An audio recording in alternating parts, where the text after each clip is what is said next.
sur YouTube, mais j'avais un truc à faire aujourd'hui, puis je trouve ça très intéressant de le filmer au cas où ça intéresserait des personnes. Donc, ben, c'est ça, je me suis laissée aller avec le flow, puis je me suis dit que, ben, ça pourrait juste aider quelqu'un. Alors, j'ai reçu mon accusé de réception pour ma demande de citoyenneté. Pour ceux qui ne savent pas, ben, je vais mettre un lien quelque part pour ma vidéo sur la citoyenneté canadienne. Ça veut dire que suivant les prochains mois, je vais passer l'examen du test. Donc, on va faire une simulation ensemble. Et c'est d'actualité parce qu'avec la réforme que Legault, notre cher premier ministre du Québec, veut faire à propos de l'immigration, ben, je me suis dit que c'était d'autant plus adon de montrer que je travaille ma citoyenneté. Parce que si ça se trouve, je suis sur la sellette et je vais devoir me retourner chez nous avec ma valise puis mon passeport et laisser toute ma famille derrière moi, ma maison et mon mari. Donc, sans plus tarder, on va pratiquer ensemble parce que l'heure est grave, les amis. Alors, j'ai vu il y a longtemps sur la chaîne de Cam, c'est elle, donc je vous en parle souvent parce que c'est aussi une Française qui a une chaîne YouTube, mais elle fait vraiment axée sur l'immigration, sa chaîne YouTube, et sur France versus Canada. C'est très drôle et très ludique. Mais j'avais vu ce test, j'ai pas vu sa vidéo, fait que je ne connais pas du tout les questions, ni les réponses, ni quoi que ce soit. J'ai juste pris le lien. Ça s'appelle Canada Citizenship Study Guide.com et on va aller voir ça ensemble. Donc je passe le test en français. Oups, ce qui nous amène ici. Et on va faire les 20 questions aléatoires. Première question. Dans la province du Nouveau-Brunswick, est-ce qu'il y a une musique? Quel est le principal centre acadien francophone? Moi, je vais dire Moncton. Yes! Whoopalai! J'ai gagné pour la première question, je vous jure, j'ai pas triché. Vous allez voir que je pense que je vais pas être pas très bonne pour les prochaines. Juste pour vous dire, disclaimer, je n'ai pas pratiqué avant, j'ai pas encore regardé le livret en PDF qu'il fallait apprendre. Donc évidemment, je vais faire un paquet de mauvaises questions-réponses, mais c'est juste pour mieux, parce que je vais pratiquer. Ouh, je ne vais pas me faire à l'endroit, moi, là. Prochaine question, numéro 2. Où vit environ la moitié des membres des Premières Nations? Dans les provinces des Prairies, dans les provinces de l'Atlantique, sur la côte ouest, sur une terre de réserve. Bon, il y a peut-être un piège, parce que la plupart des Premières Nations sont maintenant dans les réserves, avec une entente qui a été faite. Oui, j'ai réussi!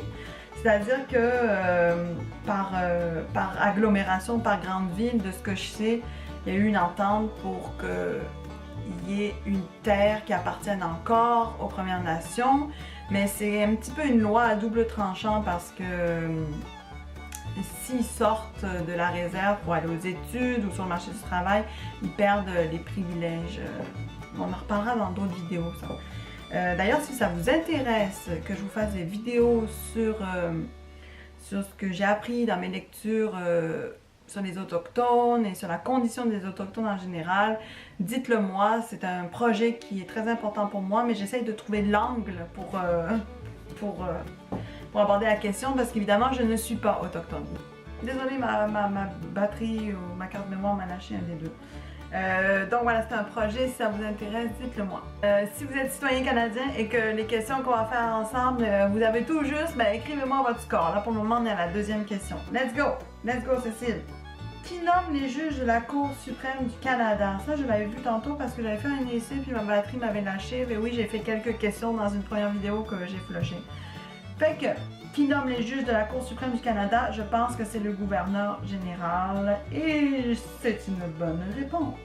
Youhou! Quelle province a la plus grande population francophone à l'extérieur du Québec? Ontario, qui est une province qui est bilingue, je pense.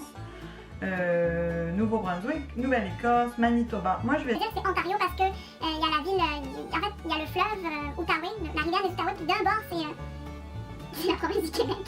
Fait que ça n'a pas rapport du tout parce que Gatineau, c'est au Québec. Ok, Cécile. Bye. On va dire Nouveau-Brunswick, ok? Oh, perdu. Ben, on va dire Ontario. Mais gagné. Bon, j'aurais dû suivre mon premier instinct. Arrête-tu de parler? 5 de 20. Allez, on se concentre. Go, go, go. Quelle est la capitale de l'île Prince-Édouard? Halifax, Fredericton, Charlottetown et St. John's. Je vais dire St. John's. Non, mais Halifax. Non plus. Bon, mais Charlotte. Yes.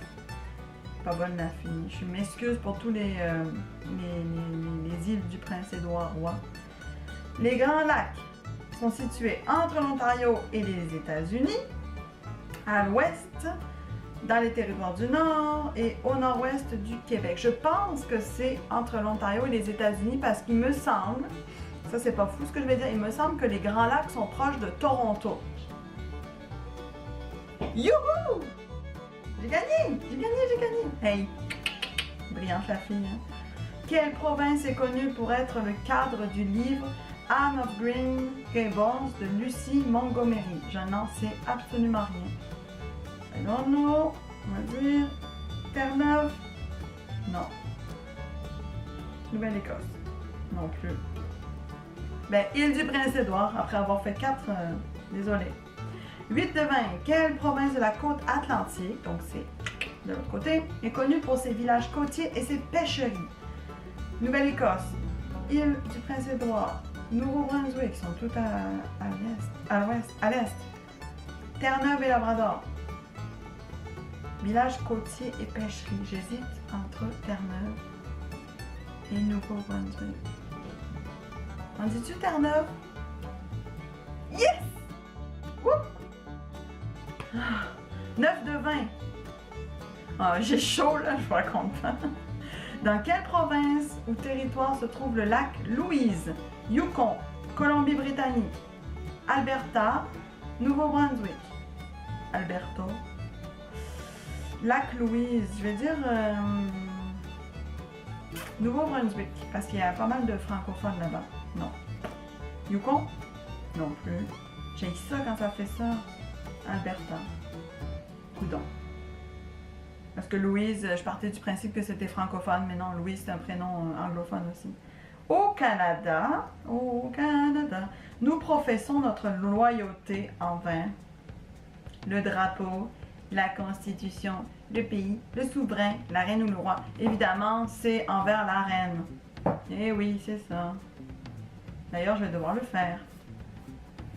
Je vais le faire très sérieusement, les amis. Très sérieusement, vous inquiétez pas.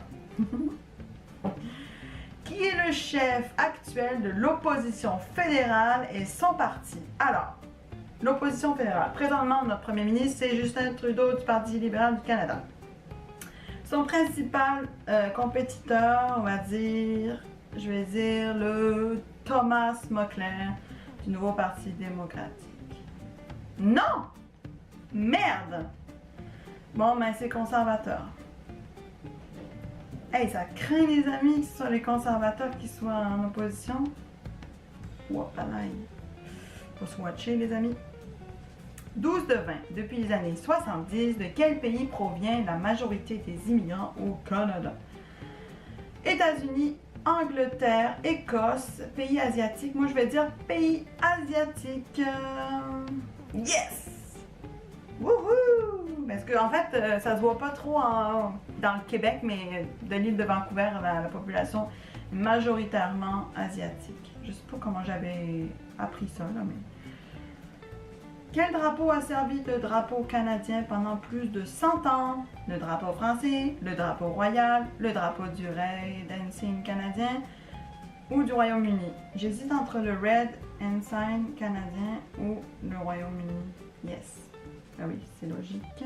Où se trouve le port le plus achalandé et le plus grand du Canada? Vancouver, Edmonton, Yukon, Regina. Je veux dire Vancouver. Mais oui, c'est sûr. 15 de 20. Quelle province est connue pour ses belles plages?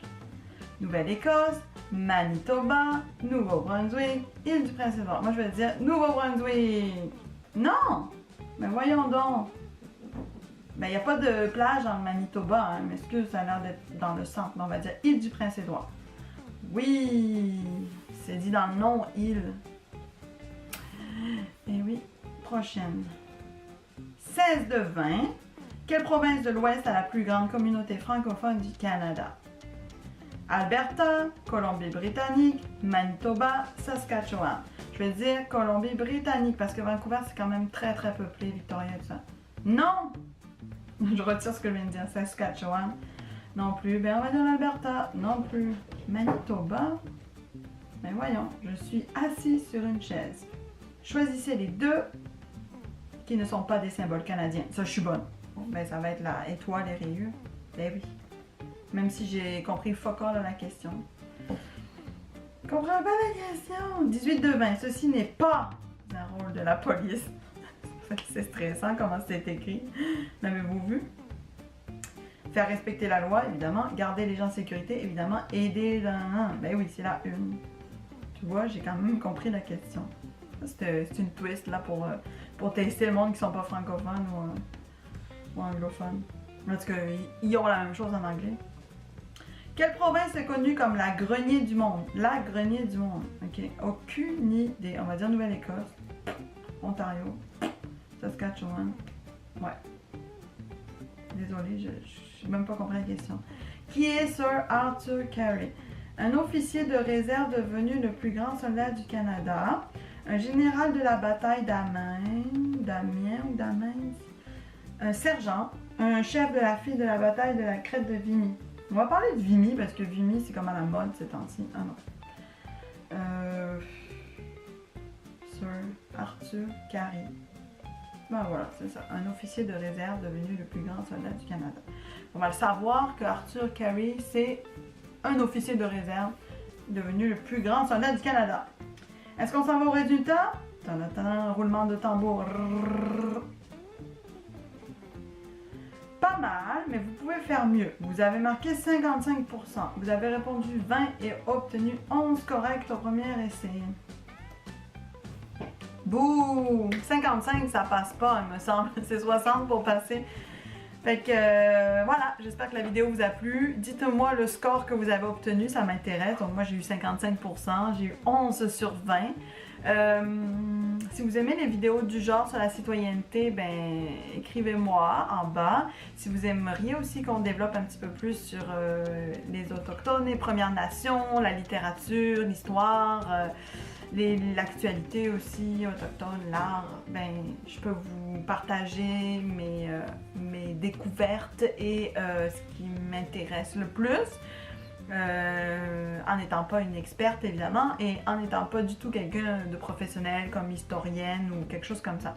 D'ailleurs vous avez vu peut-être que ma bannière a changé, c'est que j'avais vraiment commencé à travailler sur l'histoire des Premières Nations en tant que grande amatrice, mais je n'ai pas le temps pour le moment d'avoir des éléments très exacts. Donc je peux faire des petites vidéos comme ça, vraiment très légères sur des éléments de l'histoire des Premières Nations comme les orphelinats ou la crise d'Oka, des choses comme ça. Si ça vous intéresse, vous pouvez m'écrire en bas. Donc sur ce, je vous laisse. Je ne sais pas quand est-ce qu'on se reverra. J'ai vraiment fait cette vidéo sur le test de la citoyenneté pour partager pour ceux qui sont en train de vivre la même chose que moi. Et c'était pas vraiment pour redonner une shape à ma chaîne parce que j'avais vraiment abandonné. Mais ça m'a pété d'un coup, fait que si vous êtes content que ça m'a pété d'un coup, ben levez la main. Fait qu'on se voit peut-être dans une prochaine vidéo. Sinon je vous intéresse, est-ce que je vous intéresse? Non, je vous incite fortement à vous épancher sur mon Instagram parce que c'est une manière pour moi de vous poser des questions et si vous avez envie de me parler en privé, c'est beaucoup plus facile. Voilà, bon, ceci étant dit, je vous souhaite une bonne journée et à bientôt. Bye! All right.